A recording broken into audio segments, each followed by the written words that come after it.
Assalamualaikum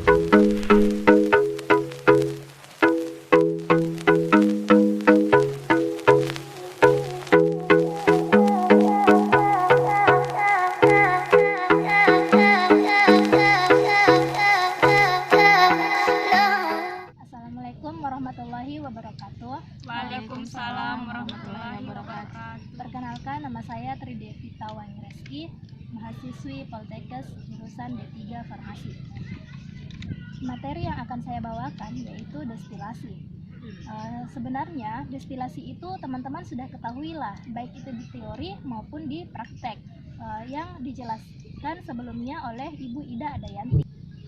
Sebelum jauh lebih dalam mengenai destilasi itu, kita akan membahas tentang pengertiannya terlebih dahulu. Destilasi adalah suatu proses pemisahan campuran di mana dilihat dari tingkat volatilitasnya.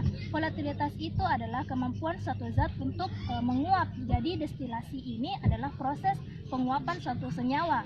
Nah, destilasi ini diaplikasikan pada dua tahap, yaitu pada laboratorium dan skala industri. Pada skala laboratorium ini, proses destilasi itu sekali jalan. Artinya kalau destilasi itu sudah dimulai, maka senyawanya itu akan sekali jalan, tidak. Dan kalau penambahannya itu harus diulangi dari awal.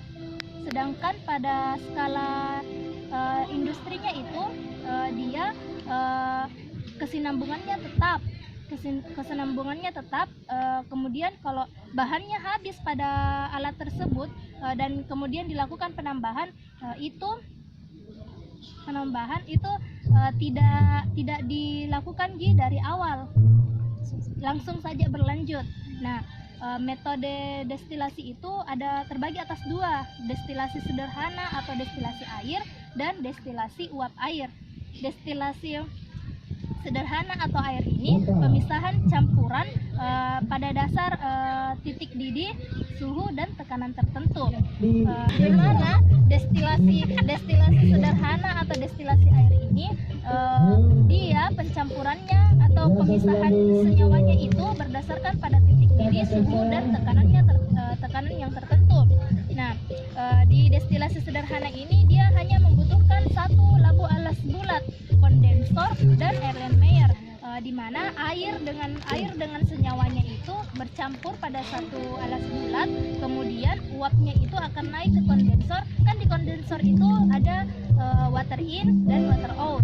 Nah, masuk ke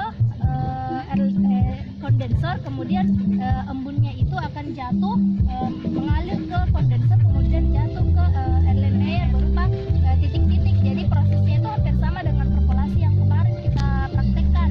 Nah, selanjutnya kalau destilasi uap air, yaitu membutuhkan dua labu alas bulat.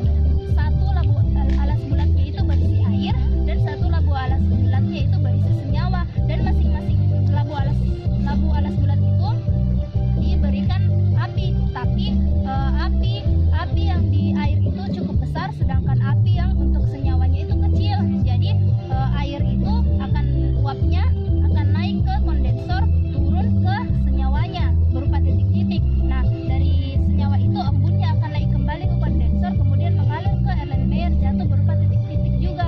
Nah, baik itu destilasi sederhana dan destilasi uap air, hasil destilatnya itu, hasilnya dari proses destilasi bisa dipisahkan menggunakan metode ekstraksi cair-cair, karena jangan sampai sampel yang digunakan itu mengandung minyak, jadi air dengan minyak otomatis akan terpisah. Nah, itulah tadi metodenya. Destilasi ada dua. Nah, adapun modifikasinya itu ada tiga. Yang pertama destilasi bertingkat, destilasi azeotrop, dan destilasi vakum. Tapi ketiga modifikasi destilasi ini pada dasarnya menggunakan destilasi uap air. Karena namanya juga modifikasi, otomatis lebih canggih sedikit daripada yang destilasi sederhana tadi toh.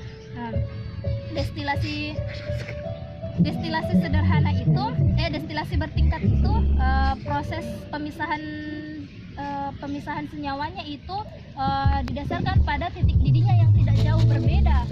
Artinya suhu dengan suhu sampan itu tidak jauh berbeda sehingga mudah menguap. Nah, yang kedua itu metode azeotrop. Azeotrop itu menguapkan atau memisahkan senyawa dua atau lebih komponen yang sukar atau sulit diuapkan.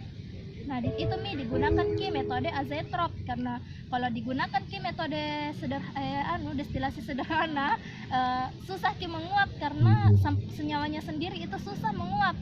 Nah, yang ketiga modifikasi destilasi vakum. Nah, di sini metode destilasi vakum digunakan jika senyawanya tidak tahan suhu tinggi atau tidak tahan pemanasan yang tinggi. Menurut pustaka, syarat-syaratnya untuk destilasi itu yang pertama harus homogen, air dengan senyawanya harus bercampur, dan yang ketiga itu titik didih dengan senyawa dengan pelarutnya itu tidak jauh berbeda. Saya kira sekian dari materi destilasi dari saya. Kurang lebihnya mohon dimaafkan. Wabillahi taufiq wal hidayah. Wassalamualaikum warahmatullahi wabarakatuh. Waalaikumsalam warahmatullahi wabarakatuh.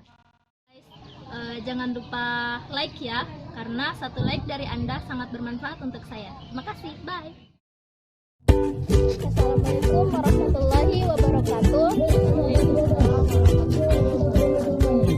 Kenalkan, nama saya Tri Devita Wangirestu.